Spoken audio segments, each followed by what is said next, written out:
Quelle histoire! C'était la coqueluche des investisseurs allemands, le chouchou de la bourse de Francfort, une fintech star du DAX 30, l'équivalent du CAC 40 en Allemagne.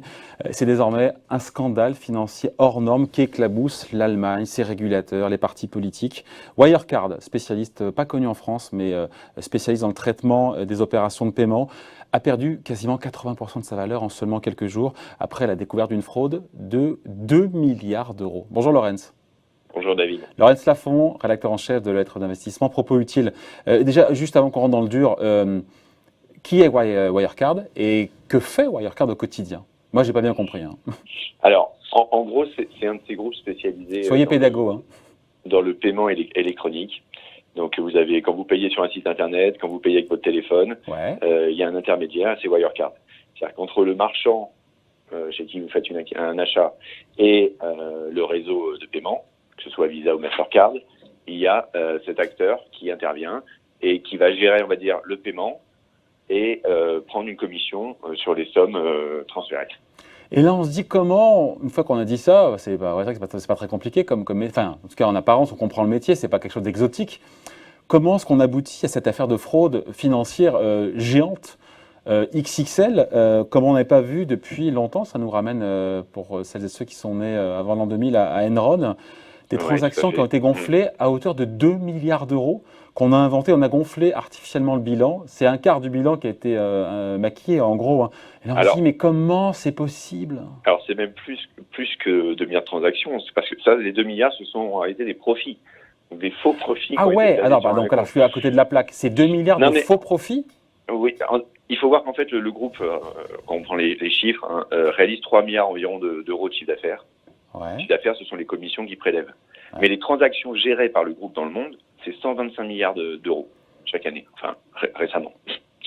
Et donc, ils ont fait quoi concrètement? Alors, ils ont inventé des transactions qui n'ont jamais eu lieu?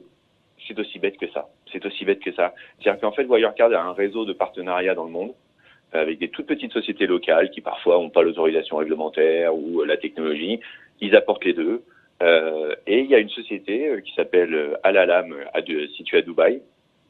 Cette société permettait à Wirecard de réaliser 10% de ses transactions. Mais avec 10% des transactions, elle générait un quart du chiffre d'affaires et la moitié des profits. Vous voyez un petit peu le déséquilibre.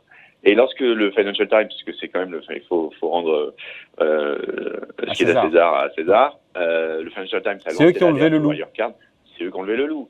C'est eux qui ont dit il y a un souci de ce côté-là. Et c'est vrai que cette filiale à Dubaï, il y a 5-6 salariés. Les principaux partenaires de Wirecard ne la connaissent même pas. Voilà. Et donc, c'est là-bas qu'on a maquillé les comptes? C'est là-bas qu'on a maquillé les comptes. C'est là-bas qu'on a fait les fausses transactions qui ont ensuite été basculées sur soi-disant sur les profits générés sur des comptes aux Philippines. Et c'est là qu'on trouve normalement les 2 milliards qui se sont volatilisés, qui n'ont jamais existé. Alors la comptabilité est plus complexe que ça paraît simple de cette manière-là. Mais l'idée est là. Et effectivement, ça rappelle Enron dans le principe d'une comptabilité maquillée à grande échelle. Encore une fois, c'est 2 milliards de profits qui ont été maquillés, mais c'est hallucinant.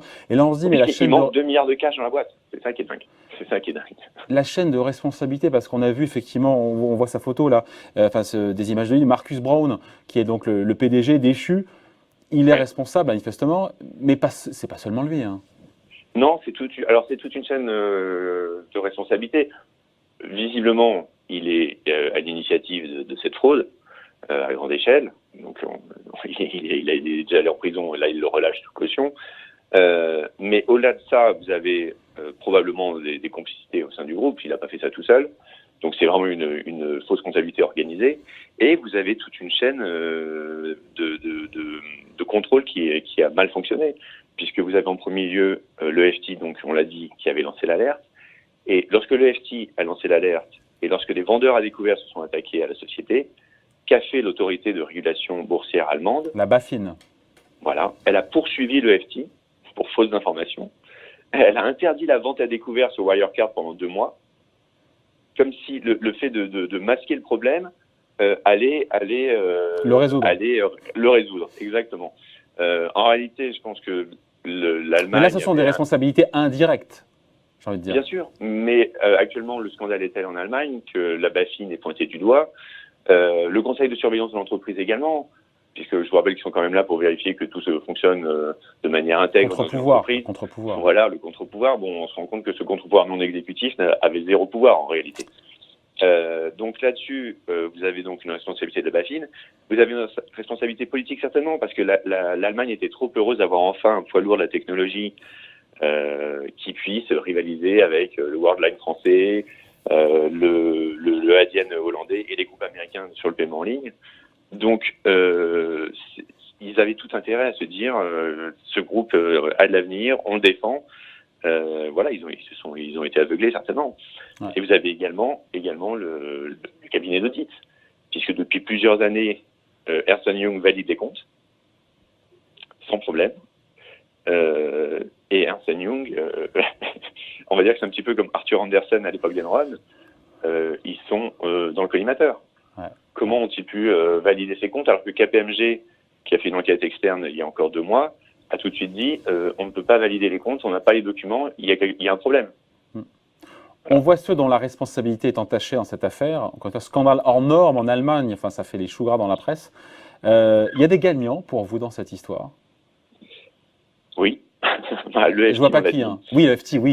Lanceur d'alerte, évidemment. La presse financière, le lanceur d'alerte. Qui a fait son job, qui a fait le travail. Et moi, j'ai envie de prendre la défense des vendeurs à découvert. Les vendeurs à découvert, qui ont dû... pour eux, c'était la cash machine, hein, pour le coup. Hein.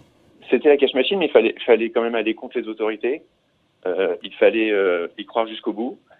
Et vous savez que pendant le crack récent, les vendeurs à découvert ont été pointés du doigt. Là aussi, on a interdit les ventes à découvert. Ouais. Pourtant, toutes les études en la matière le démontrent. Ça apporte de la liquidité. Ça permet de freiner les bulles lorsqu'il y en a.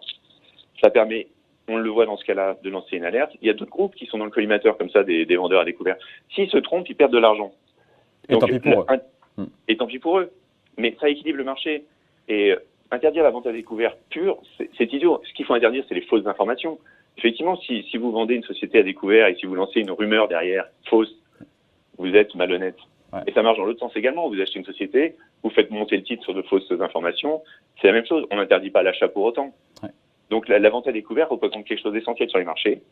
Et je crois que ce scandale le démontre. Ouais, on finit là-dessus. Quel avenir maintenant pour Wirecard, Laurens? Alors là, pour l'instant, finir BPC probablement. Pour l'instant, il y a des poursuites judiciaires. Il y a des négociations avec les banques parce que Wirecard avait des crédits qui étaient conditionnés à une publication des comptes d'ici la fin du mois de juin. Ce ne sera pas le cas. Maintenant, Wirecard n'est pas une coquille vide. Il y a une technologie, il y a un réseau. Alors bien sûr, des clients vont fuir à cause du scandale. Mais on peut imaginer que s'ils parviennent à... Beaucoup de clients de grands groupes français qui sont clients. Hein. Bien sûr, oui. Même pas par exemple chez Air France KLM est client de Wirecard. Ouais. On peut imaginer qu'avec un assainissement, ça finisse par être acheté. C'est un secteur extrêmement fragmenté qui marche à coût d'acquisition. Et il est fort probable que Wirecard, oui, laissez Worldline tranquille, ils vont très bien. On a reçu Gilles Grappinet ici, ça cartonne pour eux. Merci. Oui, c'est un secteur qui marchait très bien. C'est pour ça que c'était dommage de l'avoir gonflé artificiellement dans le cas de Wirecard. Quelle histoire, voilà. Quelle histoire, encore une fois. C'est peut-être, on a titré là-dessus volontairement, le scandale boursier de la décennie. D'ailleurs, vous remarquerez, c'est en Allemagne. On avait déjà eu Volkswagen, c'est en Allemagne. Hein. Oui, on a eu d'autres banques aussi. C'est un scandale retentissant. On en parle assez peu en France, c'est bizarre, parce que ça entache énormément la crédibilité du marché boursier allemand.